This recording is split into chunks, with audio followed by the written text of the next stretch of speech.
Hey guys, welcome back. I'm really glad you're here because today's episode is a little more personal.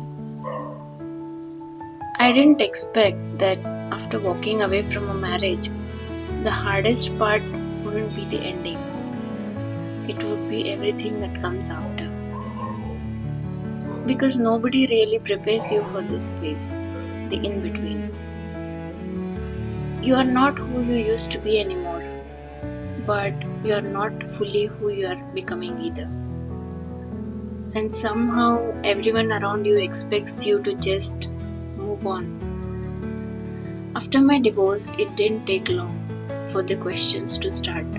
So, what's next? Are you seeing someone? You should settle down again soon.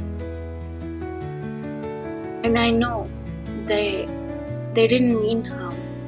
In their minds, they are just looking out for me. But what they don't see is I'm still trying to process what just happened to my life. I'm still trying to understand how something I once believed in so deeply didn't work out. And before I can even catch my breath, there's this pressure to start again. After my divorce, something unexpected happened. I thought the hardest part would be going through it, the conversations, the decisions, the ending. But the real heaviness hit me after it was all over. When everything became quiet, when there was no more fighting, no more discussions, just silence. And that's when it really sank in that something in my life had ended. And along with it, a version of me ended too. And in that space, I didn't feel strong or free or relieved. I felt low, confused, heavy, emotionally drained. Almost like I didn't know who I was supposed to be anymore. And before I could even process all of that, the outside world started asking the same questions again. What's next? And I remember thinking, I haven't even fully processed what I just went through. I'm still trying to get through my days. And somehow, I'm already being pushed towards the next chapter. And that's when I realized no one really prepares you for the emotional aftermath of starting over. That's where it all gets confusing because it's not like I have stopped believing in love. A part of me still wants it, still wants companionship, connection, something soft, something safe. But there's another part of me now, a quieter, more cautious part that's tired of adjusting, tired of overgiving, tired of losing myself just to make something work. And these two parts of me, they don't always agree. One wants to open up again, the other one wants to protect what's left. This phase, it's hard to explain unless you are in it. On some days, it feels peaceful. You are alone but not lonely. You are learning yourself again, slowly and gently.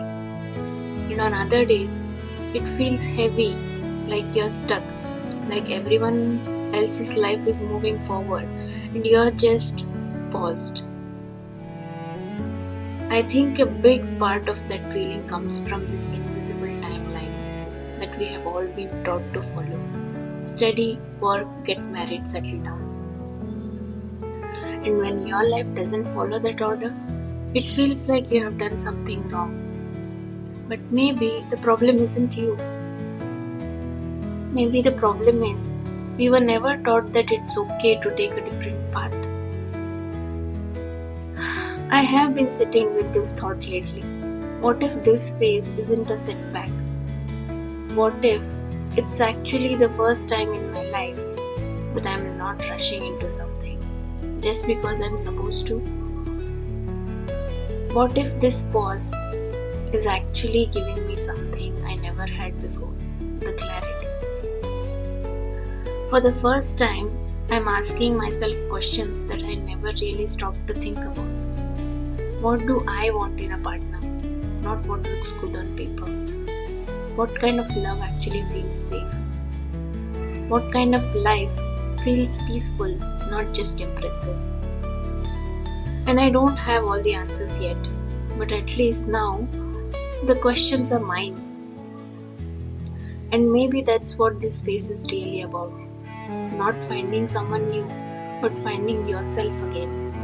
Not proving anything to the world, but understanding what actually matters to you.